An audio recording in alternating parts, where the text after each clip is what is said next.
this edition of 2023 Looking Ahead on CGTN. I'm Lililu in Beijing.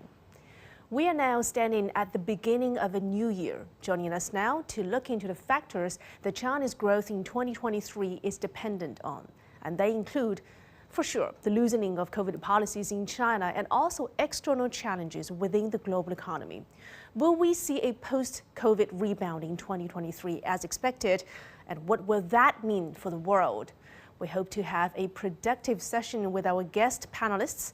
And this show is in collaboration with the Chongyang Institute for Financial Studies at Renmin University of China. We have invited 4 senior fellows from the institute, and they are, let me introduce them to you. Mr. John Ross, former director of Department of Economic and Business Policy in London. Welcome to the show. Mr. Peter Cohen, former senior economist of the World Bank, and he joins us from Lima. Welcome. Mr. Jean-Guy Carrier, former Secretary General at International Chamber of Commerce, and he joins us from Geneva. Hello. And Mr. He Weiwen, former Economic and Commercial Counselor at Chinese Consulates General in San Francisco and New York, and he joins us from Shanghai. Welcome to the show, gentlemen. Thank you. Thank you. Great to have all of you. I mean, this is a time of the year that economists, financial institutions are giving out their predictions of growth forecasts for the coming years. Before we look into this year and maybe next year, let's take a small step back, gentlemen, to look at the past 3 years. That is precisely the pandemic hit years from 2020 through 2022. So if we look at growth rates, China still managed to outperform other major economies in the world, including the US and EU. The first question is, why? How did China do it? Can I start with Mr. He, please? Oh, yes. Certainly, we saw that over the past 3 years, as a whole, we have seen an accumulated growth rate of GDP up to the third quarter of 2022 is 14% over 3 years. It's certainly faster than both the United States and the EU. I think there are several fundamental reasons. The first, that the normal trend line of China's GDP growth is higher than the United States and EU because of different stages of development. However, in particular, over the past 3 years, the first difference appears in the year 2020. China managed to manage the positive growth of 2.2%. That's the only positive growth among all the major economies of the world. And both the United States and the EU countries had negative growth. And the year 2021, we all had growth. And China had a very fast growth of 8.4%. And the past year, 2022, China missed the target. However, both the United States and the European Union countries and the UK also missed the original target, original estimate at the start of the year because of different reasons. So 3 years in the whole, China managed to have a higher growth rate than both the United States and Europe. Now, Mr. Ross, why do you think China managed to escape that global inflation that has been roiling markets across the globe? Well, the most fundamental factor is that China's got a gross investment rate of around 40% of GDP, which is about twice that of the United States and Europe. And that's why it grew so fast. But you can also see throughout East Asia, you have much higher rates of investment than you do in the United States or in Europe. And these economies, they've not been as successful in China in avoiding inflation, but they've been pretty successful in avoiding inflation. And the East Asian economies, with China at the center, are the one big part of the world which has escaped the inflationary wave which has hit the West. It's not merely hit the central Western economies, United States and Europe, but you have a bad inflationary wave in parts of Latin America, parts of Africa, and to a lesser extent in South Asia as well, but it's still quite high. But East Asia as a whole has succeeded in avoiding this due to its high rates of investment, and China's the most successful of all of these. No, great. Mr. Cohen, can I get your take on that? On the same question? Yes, but why do you think China managed to outperform major economies in the world in the past 3 years and, escaping the global inflation? Okay. Well, I think one of the reasons might be that China has entered new partnerships with the BRICS countries, BRICS Plus, as well as a new strong alliance between China, Russia, and Iran, as Iran has become a full-fledged member of the Shanghai Cooperation Organization. China has already 2 years ago sort of what I call discounted trade and investment, basic trades and investment with the West, notably with the US and Europe, and instead concentrated on ASEAN countries. In fact, the Chinese initiated the world's largest trade agreement, the Regional Comprehensive Economic Partnership, or for short RCEP. The agreement, that's the ASEAN countries plus 5, is an important factor, although it has entered into effect only now, actually on the 1st of January last year. It has already started to have an impact, though small. But the future looks extremely good, and not only because of a new close political alliance with the East, but also because within the East, because it develops trade with China and within among the RCEP member countries themselves. Already today, China's trade with the various Eastern associations that become more important than and outranked actually trade and investment exchanges with the West, with the European Union and the US. Just before the end of 2022, the special Russia-China strategic partnership, which has already been very strong during the past 3 years or actually more, and has contributed to this outperformance, has been enforced by what I believe a telephone conversation between President Putin and Xi, strengthening their political-economic relationship for the future. They projected trade between the two countries to reach some $200 billion equivalent by 2024. And trade, which means economic growth, definitely has already been enhanced during 2022 as the two countries are massively de-dollarizing their economies and dealing with local currency, especially the yuan. And the yuan will be in the future gain in importance due to the China's deal with the Gulf Cooperation Council. And I think all of these projections have to do, reflect also on the past preparation for it. So the Gulf, the GCC, led by Saudi Arabia, maybe, I'm thinking of maybe a new OPEC is dawning with Eastern-oriented hydrocarbon exchange. It may lead to a universal petro-yuan, which is already kind of growing. And finally, the Belt and Road, and BRI has made a new start as it is celebrating its 10th anniversary this year. Its expansion and new orientation on trade and joint infrastructure, production and investment projects had already started in 2021 through 2022, especially with Russia, India, and Iran. And in the future, direction will include the sort of what I call new revived BRICS Plus. And the Belt and Road will also be an important driver for China's future economic development, including that of countries that joined the BRICS, and more in general, countries that join Eastern alliances and aim at new associations within what I call a natural great continent, Eurasia, connecting peoples and countries in peace. Mm-hmm. Well, speaking of inflation, let me get to Mr. He Weiwen. CPI was up about 1.6% in November 2022, up from the previous month, that is a month-on-month growth, Mr. He. And then we did see other, numbers coming out for the first 11 months of the year. That is in China, trade volume was up by 8.6%. Export up by about 11.9%. Industrial output in November slipped from October slightly. Mr. He, what do those numbers tell us about the resilience of China's economy?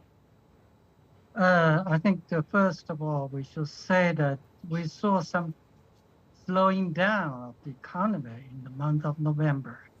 It's particularly apparent in retail sales with a minus 5.9% year on year because of some more pandemic effect. And also we saw a slowdown in industrial production, which grew by 2.2% during the month November, slower down from October, which witnessed a 5% growth. So we saw the slowing down in both production and consumption.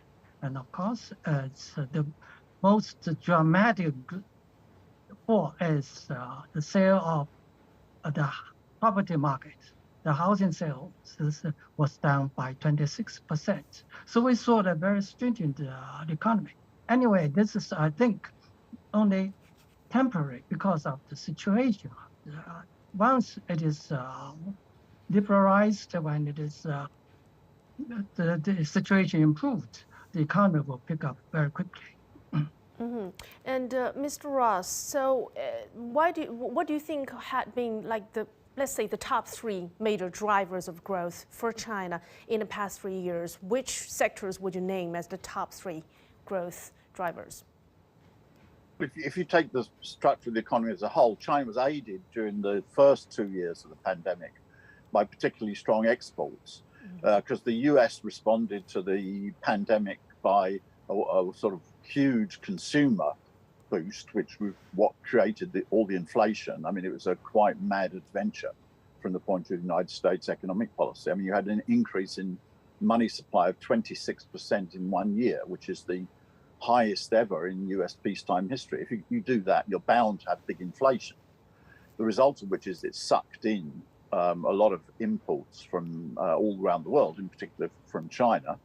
Now the US economy, as a result of the inflation, has got to go into contractionary policies with sharp increase in interest rates, etc. And that sort of growth is being cut off. So US imports have been falling during the last months, and China's external exports have therefore been affected. So China received a powerful boost from exports, but that is now waning. China's going to have to depend upon domestic growth this year. If you look at the investment situation from the point of view of the state is rather satisfactory. It's about 10% year on year growth. But the private sector investment is really rather low, only around about 1%, and definitely needs to be a recovery in that. And therefore, that's the first element. And that's key from the point of view of long-term growth, because over the long term, any investment in the economy will allow it to grow. Then in the third things in the short term, you certainly need a consumer stimulus, because the effect of the COVID pandemic meant that people held back from going out, they held back from going to the shops, they held back from traveling. And that largely explains the fall in retail sales, which has already been referred to during November. But that can be turned around quite quickly. There are effective policies, which well-known policies. You can have tax cuts, you can have special incentives, you can issue money to people, you can have consumer vouchers. They're all very well-known ways for that. So in the short term, you need a consumer stimulus. You then need a longer-term investment, particularly which is aimed at aiding the situation in the private sector while continuing the state infrastructure investment. And then the economy's got to be rebalanced from export growth towards domestic-driven growth, because the world economy is going to be rather weak during 2023. Mm-hmm. So, gentlemen, you all touched upon a number of topics and factors that are quite interesting. We're going to dig into them one by one now. So, since Mr. Ross mentioned about short-term impact from the COVID pandemic, let's talk about this. So, there had been Western observations saying that the China loosening up its COVID policies is creating a surge in COVID cases, and hence having a long-term impact in restriction on the country's economic activities. Do you think that impact will be that long-term, really, Mr. He? Yes, we should say that first of all, we must say the reality that there's a high outbreak of occurrence. Many people fell sick, both in Beijing, Shanghai, and many other cities. Many of my friends and my relatives fell sick. That's true. However, that's only temporary because when we come over, I think it's already peaked out in Beijing and somewhat in Shanghai and in other large cities. And I believe it will be okay by Spring Festival. And maybe there will be a second wave. We are not sure, depending on the situation. However, once we see that, once the peak is over, the economic activities and the shops and the factories are running again. So the economy will pick up very quickly. I'm quite sure that the effect of this peak is only temporary. Mr. Cohen, what do you think China loosening up its COVID policies mean for the world economy?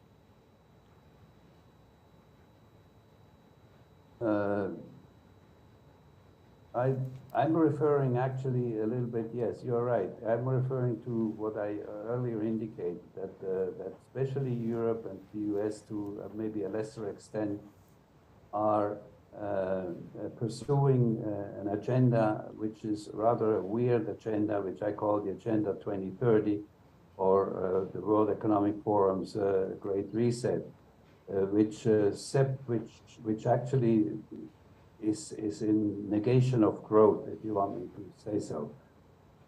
So it depends largely on what these two blocks of economies, the US and the European Union, will do in the future. Will they continue with that kind of policy that they have started basically in 20 or 21, or will they change and actually go back to a kind of a growth policy in which consumption would recover? And if that is the case, then I think that would be a very, very positive sign for China. But since there is a lot of insecurity, and I think this insecurity is very well known to the Chinese administration, to the Chinese economy, and Chinese authorities. Therefore, in the past few years, China has more concentrated on first of all, on its internal economic development, northwest and internal provinces, as to bring about more equilibrium between the very, very prosperous East and the whole country. So this is one factor that has realized a certain stability in China too. The other one is China has definitely, with its foreign trade and foreign investment policies and foreign economic policies, more concentrated on Asia itself, particularly, as I mentioned before, on the ASEAN countries, which is a good thing, because all these ASEAN countries plus Asia as such is incorporated in a number of associations and groupings, including the Shanghai Cooperation Organization and many others. And now new, as I also mentioned before, is the BRICS, the revived BRICS Plus. And that could mean a number of countries, and in particular it includes also Iran. And Iran and India have become strong partners of China, including Russia. And that in itself will make sure that for the East, and particularly for China, economic recovery will be much more secure and almost guaranteed if a war doesn't break out, actually. And that quite independently of what Europe does. If Europe changes course, then it may improve, and hopefully they will. And we will enter a new phase of coordinated economic growth.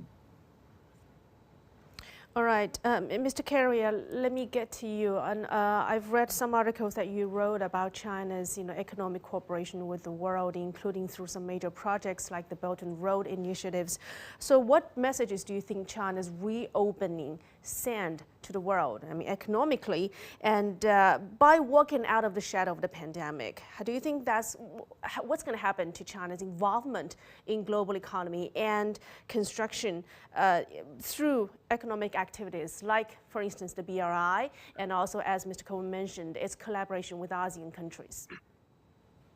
Well, I think the first thing is that the last 3 years have bred more ignorance and suspicion around the world about each other's cultures, about the many cultures, whether it's India or China or Europe or the Americas. And inevitably, as we begin to meet and talk to each other, I think we will remake the links and relationships which are essential to everything else, whether it's politics or trade or economic development. People have to be able to speak with each other, have to be able to empathize with each other and exchange. And this has been missing in the world dynamic. And we've all felt the results of it. We see a lot of the consequences coming out in ignorance in terms of not knowing much about each other and all the rest of it, and the consequences that brings. So that's, I think, to me, is a key change for everyone. And certainly the numbers of Chinese tourists, people who would be traveling around the world, is bound to increase again exponentially. And we will all be meeting Chinese people in our own countries, and we will be going to China. That is an enormous change. I think the other thing is that as we look, I'm not an economist like our colleagues. I don't wield a lot of statistics, but some things come out fairly clearly. The World Trade Organization, the OECD, the World Bank, the IMF, every international organization of that sort is predicting a fairly somber period for 2023, perhaps less for 2024. I think the one glowing light in that picture is China regaining or rejoining the world economy in a much more important way than it has been able to in the last 3 years. China accounts for at least 30% of world growth. This is going to be a tremendous addition to any impetus to try and improve the global economy. And especially as the Chinese people and the Chinese economy are going to be voracious, I'm sure, in terms of rejoining their own economy, first of all, and the regional economies and so forth. And there is going to be inevitably an increase in inflation in many regions of the world rather. And I think nowhere more importantly, probably, than in Southeast Asia. I mean, as one of our colleagues pointed out, Southeast Asia has been a key factor for China's diplomatic efforts and trade efforts over the last several years, and very successfully. But there's going to be some very negative impacts in that region, but also elsewhere, from China suddenly enormously increasing its demand for all sorts of things, from cars to minerals for electric vehicle production to everything we can imagine. So I think there is going to be an adjustment that's necessary in terms of China's diplomatic approach to its own neighbors, its trade relations with its own neighbors, and also probably through vehicles such as the Belt and Road, which of course is deployed very importantly in Asia as well as in other parts of the world. But the BRI is to me an exemplary tool that China has developed since 2013, which has enormous potential in any crisis.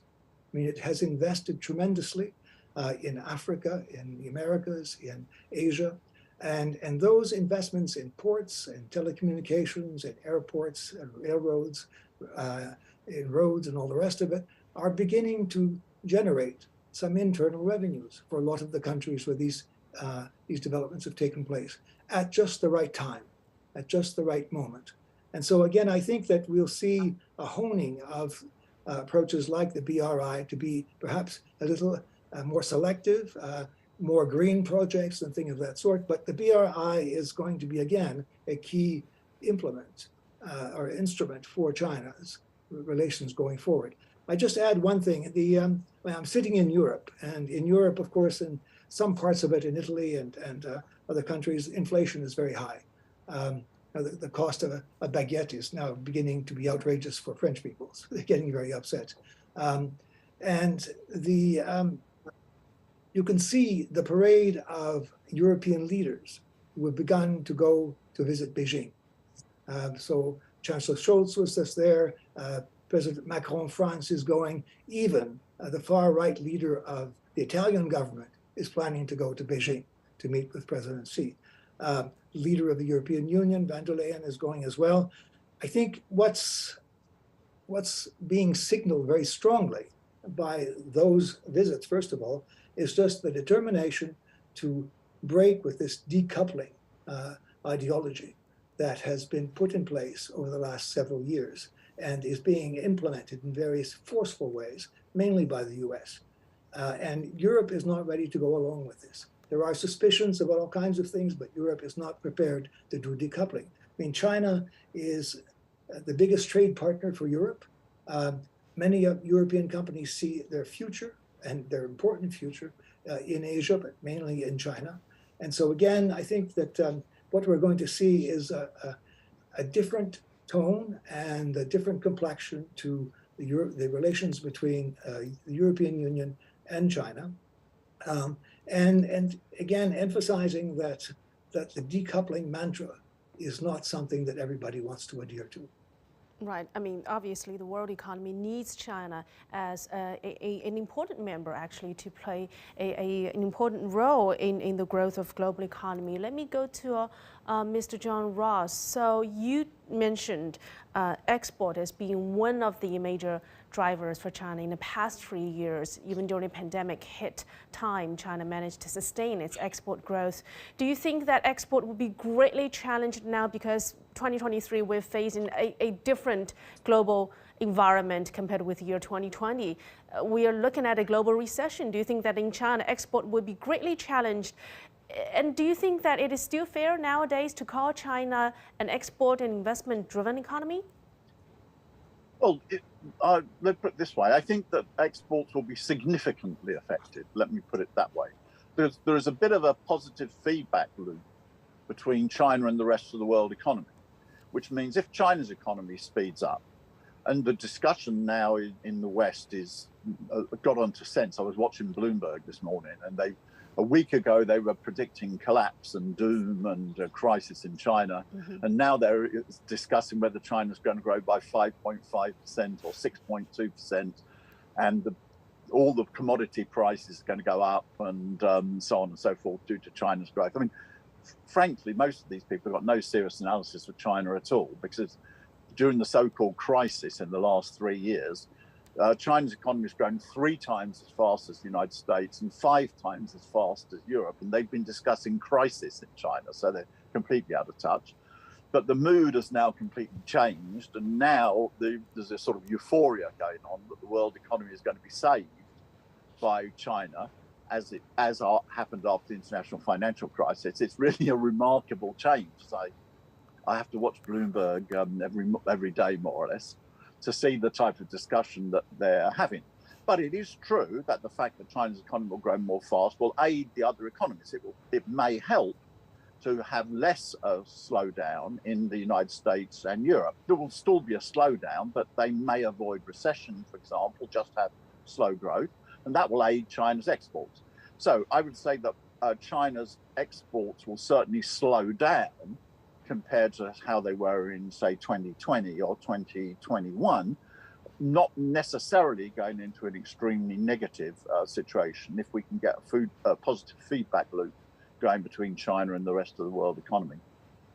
So it looks like, Mr. Ross, China's central bank will have a lot of homework to do, to help with foreign trade companies, and then with the reopening, we have the currency rates to worry about, and then possible risk of imported inflation, a lot of that. And you also mentioned that we do need a stimulus to shore up consumption short term. Do you think that the PBOC has enough room to make macro adjustments? Yes, I think certainly it does.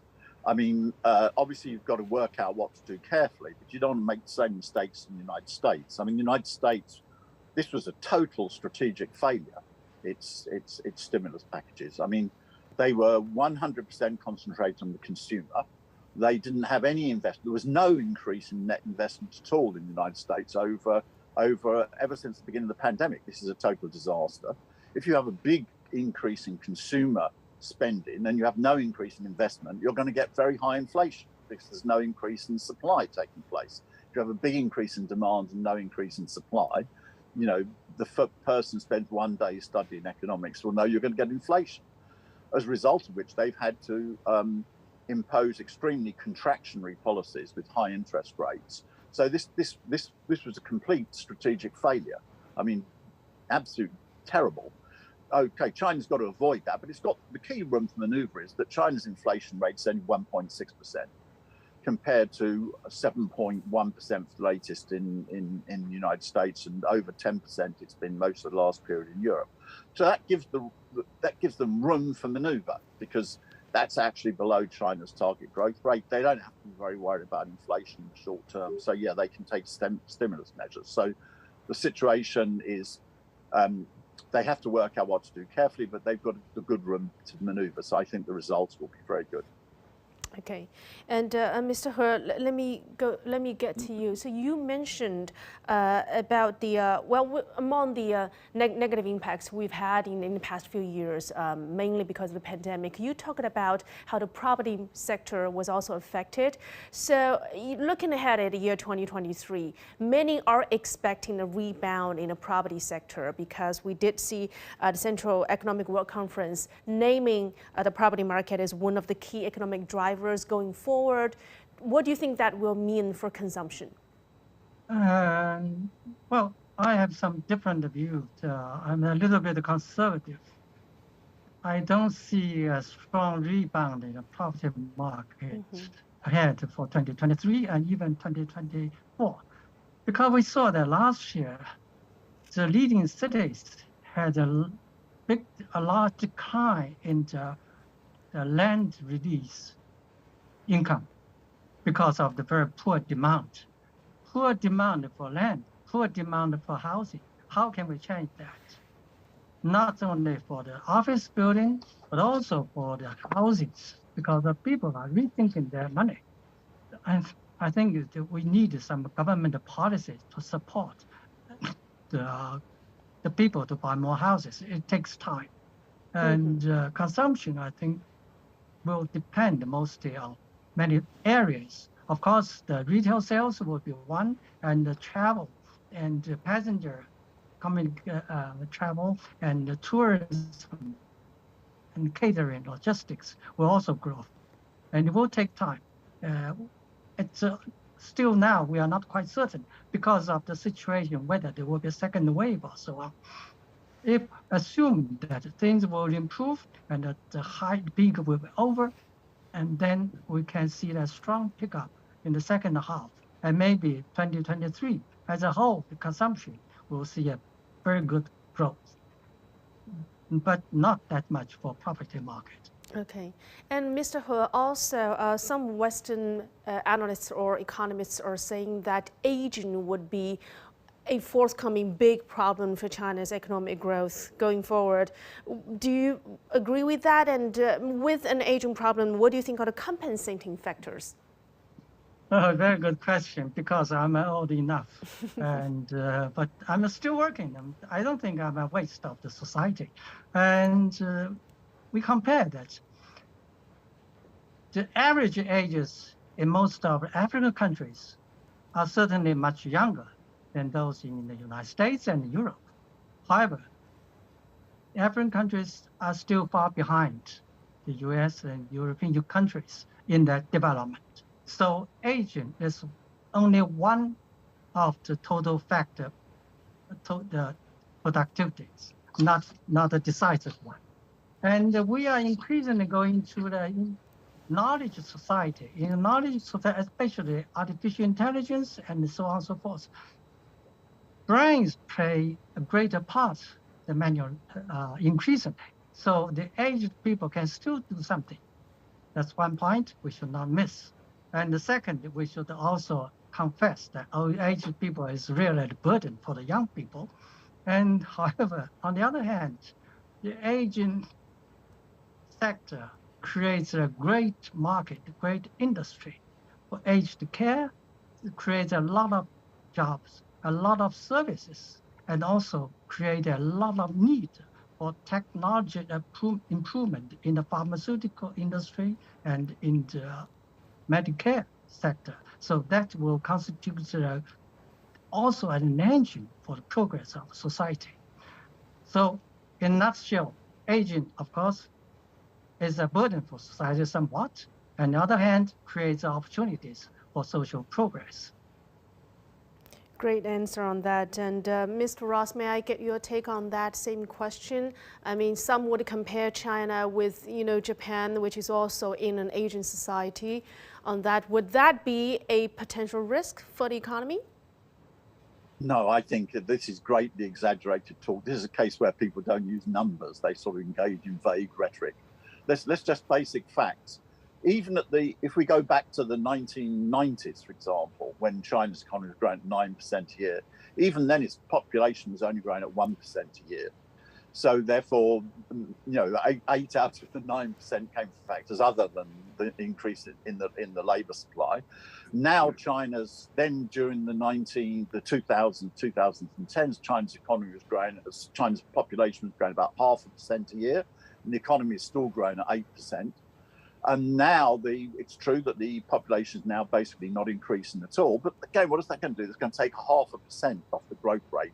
And if you've got an economy that's growing at 5.5, 6%, which is what is realistic in China over the next period, if you take its goal to 2035, which is to double per capita GDP by 2035, as President Xi Jinping set out about 2 years ago and has been reaffirmed, that's a 4.6% growth rate. And the population lack of growth is not going to make a very big effect on that. It will have some effect. It'll probably take 0.5% a year out of the growth rate, but that's not going to greatly slow down the economy. And this is a case where people engage in sort of waffle and loose talk without actually doing the numbers. And if you do the numbers, it's not going to have a great effect. It'll have a marginal effect, but no great effect.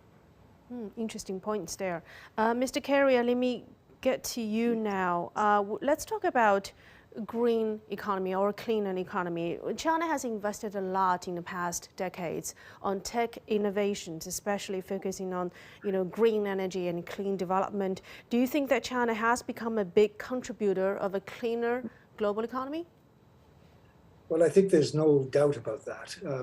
First of all, that China has been leading in terms of encouraging a green economy for the world. But also, it's been a leader for some decades now in terms of technologies for alternative energies, whether it's solar or wind or now hydrogen development. And as an example, for instance, for electronic vehicles and electronic vehicle batteries, China is becoming, or Chinese companies are becoming the biggest single producers of electronic vehicle batteries in Europe just in the last few years.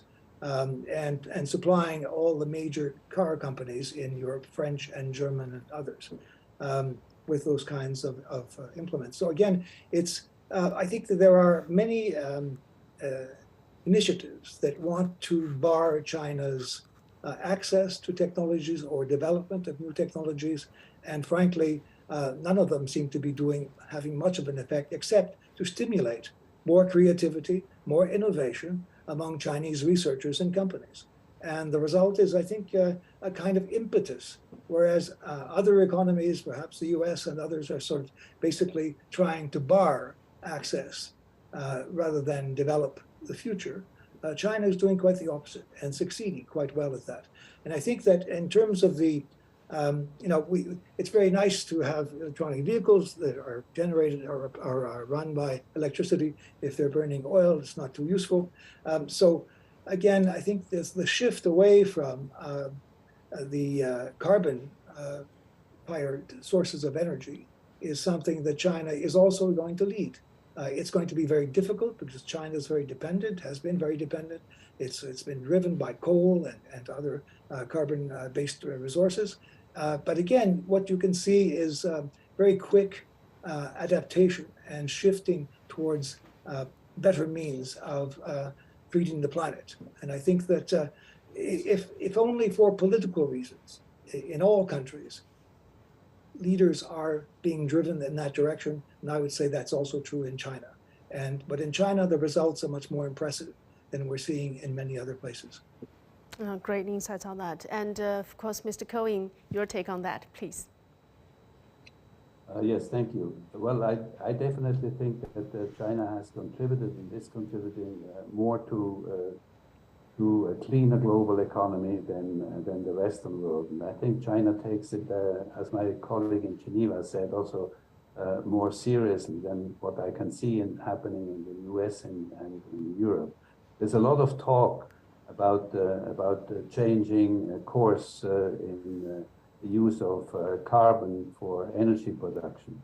But let's look at some figures which are, I think, very important to see the big picture. And I go back to about the 1990 or even to the year 2000, almost 90% of all energy consumed in the world stemmed from hydrocarbons, actually from oil and petrol, 90%, close to 90%. You go back today, the latest figures available, I think, are on 21, it's still about 85%, which means that despite all the Paris agreements and all the COP meetings, nothing basically has happened. And in a way, it's understandable, because if you want a thriving economy that grows, that constantly grows, it is very, very difficult to change a course that has been taken over the past sort of 200 years to depend on hydrocarbons from one day to another. It requires a lot of conviction, political conviction, and also research. And I think research requires investments, and on both sides of the Atlantic, in the US and Europe, such investments are still very rare. Therefore, not much has happened in the reduction of the use of coal or hydrocarbons for the energy.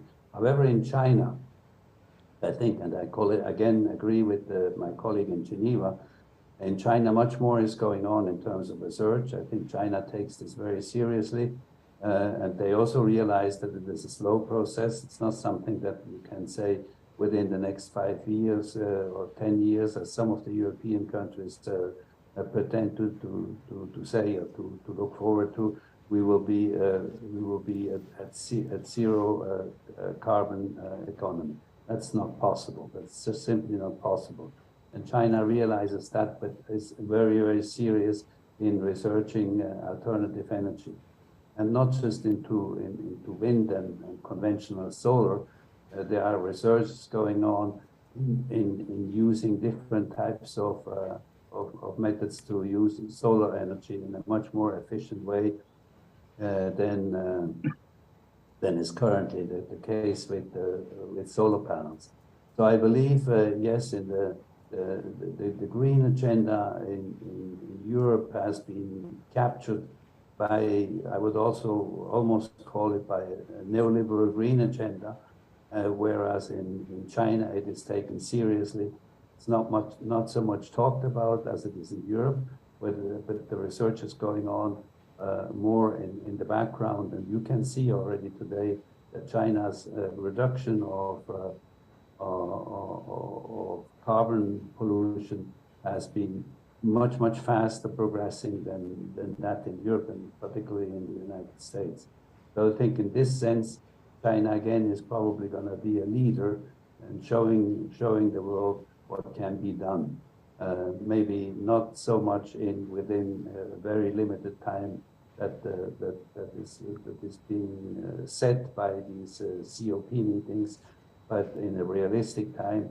And I think that is already shown with what China has been doing so far.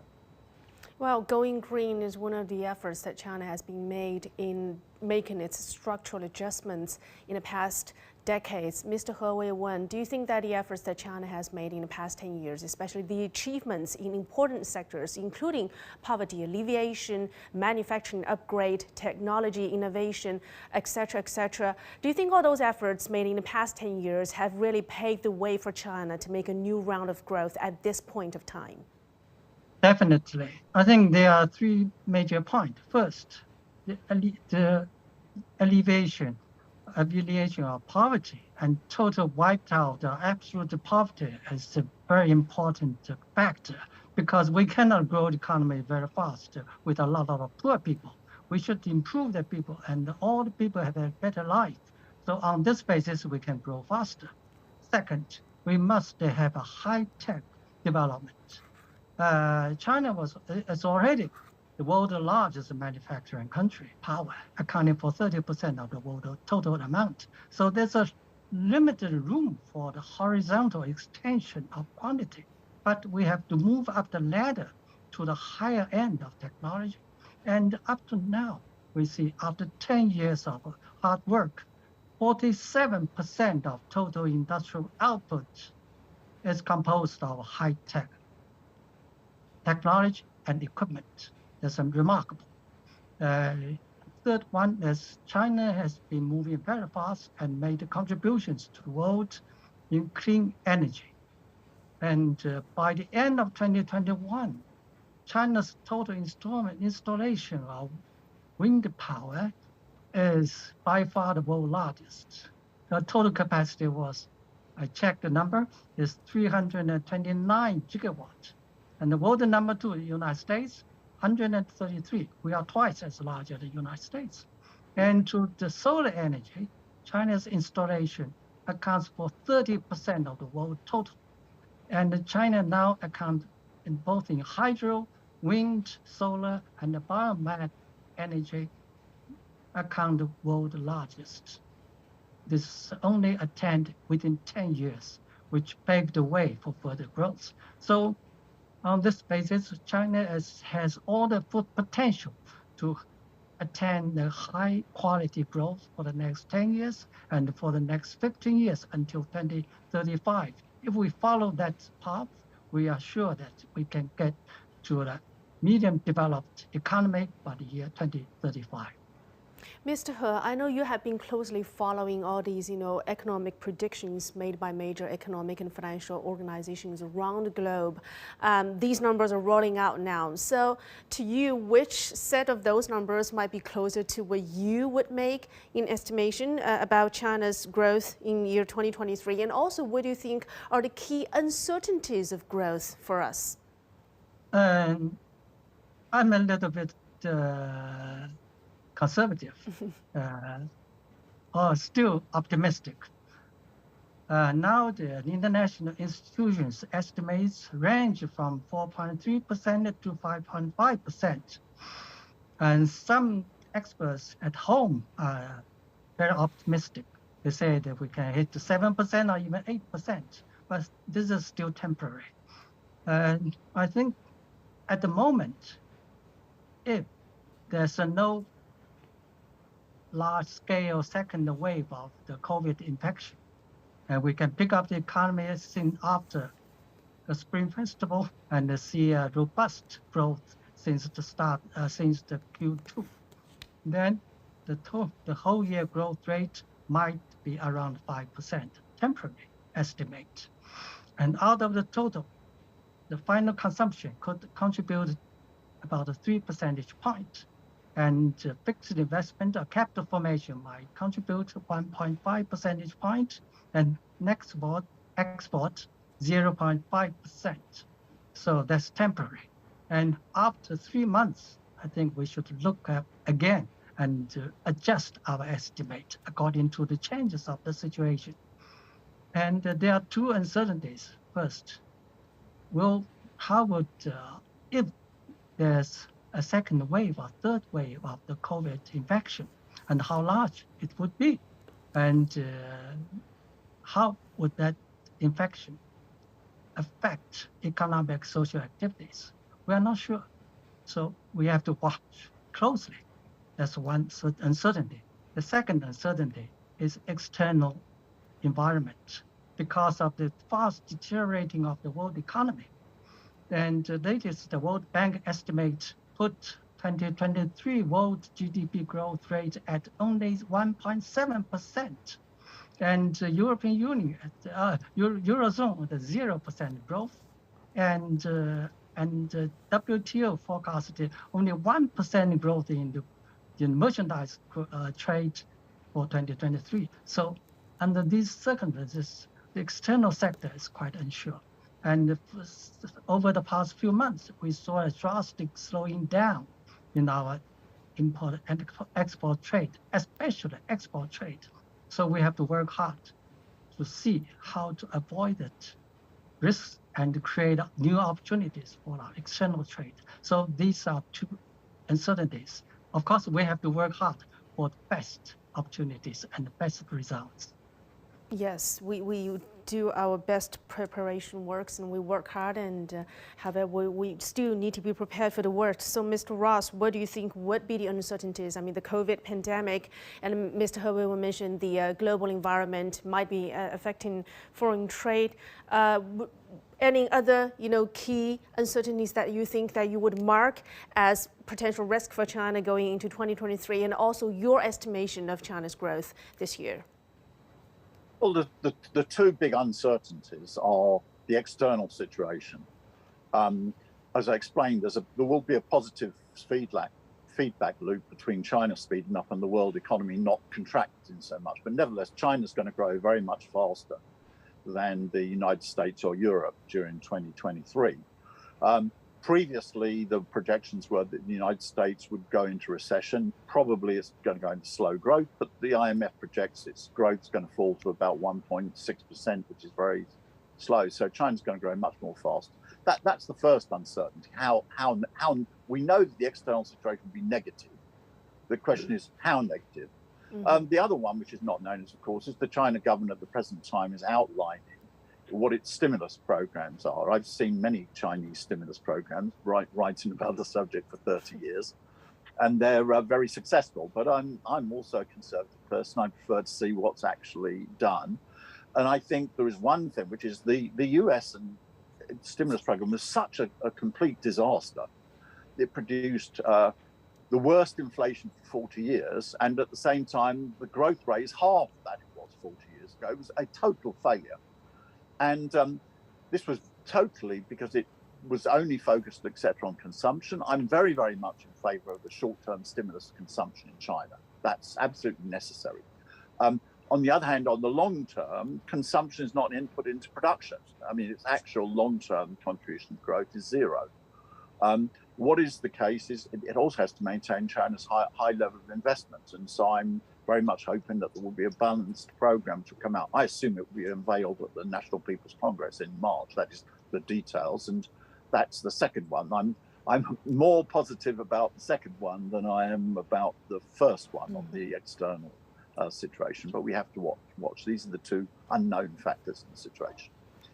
Okay, gentlemen, my final question to all of you. China is reopening to the world, and maybe this question is more to our three guests who are not in China, who are outside of China. So if you get a chance to visit China this year, which projects or which sectors would you like to be, expecting or to look into? Some projects that you would like to see very much in China? What would be the one thing that you want to do here? Maybe we start with Mr. Carrier. Well, very simple for me. I would be delighted to attend what will be the 4th summit of the Belt and Road Initiative. Okay. It may be in Beijing, we'll see. But in any case, President Xi has indicated his desire to have such a summit. And I think to be able to pull together everything that's happened since 2013, which is considerable, in investments and development around the world due to BRI, would be a very fascinating exercise. Okay, Mr. Cohen. Yes, I would agree with my colleague in Geneva, because I've always, since the very beginning, been a big supporter, and I could almost call myself a fan of the ERI because it has been not only a brilliant idea to connect countries with each other, but also a brilliant idea for Chinese growth and for the growth of all those countries that connect to the BRI. And I believe the future direction, I would almost call it BRI 2.0. Now this future direction, the second 10 years, will make BRI even more important for the Chinese economy and also for the economies that BRI is touching. And therefore, my project, and I hope, as I said at the beginning, I hope to visit China this year. And my first choice of visiting the BRI project, I think I could confirm that too. Okay, and Mr. Ross? Oh, well, you're going to get a consensus on this in this case, because I also agree with that. I mean, the key thing for the next year is going to be what is the interrelationship between China and the global economy. We know that Europe is not going to do well. The United States has made a total mess of its economic policy, for which the whole world economy is paying with a terrible inflationary wave. And China's interrelationship with the rest of the world is the key factor in 2023, and the BRI is the single. I mean, there's many things that are going to happen during the year, but we may see that a new BRI meeting will be the sort of symbol of that. So you've got three people who agree in this case.